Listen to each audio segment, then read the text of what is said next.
All right, we are back now, Susanna. Let me just give you an overview of what really went down in Oklahoma City. Number one, about 2 years ago, Hustler broke the story that Tim McVeigh was still indeed in the military after they said he was a disgruntled, ex-military guy who was a white supremacist and was part of these groups. No, he was still in the military. We have videos of him on bases again. Over a year after he's supposedly out, he wrote letters to his sister saying he was part of a black ops program. On top of that, the ATF is running a drill that morning of the building being bombed. Let me repeat that. The ATF is running a drill that morning of the building being bombed. So they're actually out on the lawn before it happens in full bomb gear. If you watch the news reports from that day, Governor Frank Keating and others are reporting that there are 3 unexploded devices bigger than the first, which was from the inside. And you can actually watch the bomb squads go in to get them. I mean, dozens of confirmations on that. The size of the hole that was created by the explosion in the Ryder truck, because there were two seismograph readings of 2 explosions at that point. The Ryder truck went off, but then there was an internal demolition charge. I mean, I could go on, but Masters of Terror, one of Alex Jones's older films, and Road to Tyranny really give you a large overview. And what was it about? It was about getting more terrorism funding. It was about demonizing the militia movement in this country. It was about making people who believed in a new world order conspiracy out to be nuts, people who talked about the Trilateral Commission or the CFR, trying to demonize groups like the John Birch Society and others. And, I mean, it worked to a large extent. Anything else, Susanna? Yes. One other thing. If you would connect the dots between the Oklahoma City bombing and the Waco tragedy.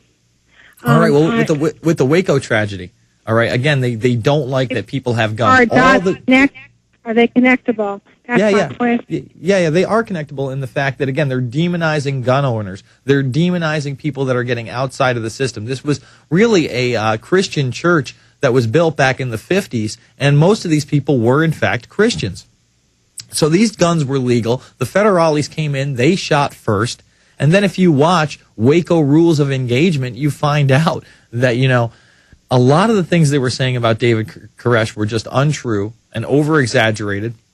And they had no interest in those people coming out alive. I mean, they firebombed that place. They went in with a tank. And then the people running out after they set the place ablaze in the background. You can watch the videos of the heat-seeking cameras from the helicopters where they were gunning them down with automatic weapons. And then the media says, oh, David Koresh killed them all in the bottom of the basement where they burned together to death. Watch Rules of Engagement. It was actually nominated for an Academy Award. It's incredible stuff. All right, let's jump to Jaja in New York. Jaja, you're on the air.